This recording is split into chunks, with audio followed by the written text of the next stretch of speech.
Hi guys, welcome to Richard Kabili YouTube channel, and to this video, I will teach you how to change brightness level on Qnet Mobile C32.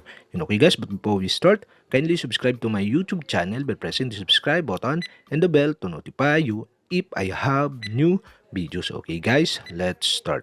So okay guys, all you have to do is go to setting in your Qnet Mobile C32. In settings, go to display. And display, okay, you can see the brightness level. The brightness level is set into 80%, okay.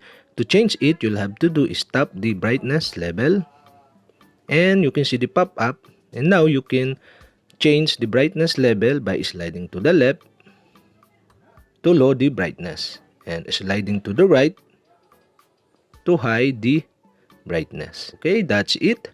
We have successfully changed the brightness level on Qnet Mobile C32. And okay guys, if you have a question, kindly comment below. And don't forget to hit the subscribe button and the bell to notify you if I have new videos. Okay guys, thank you for watching.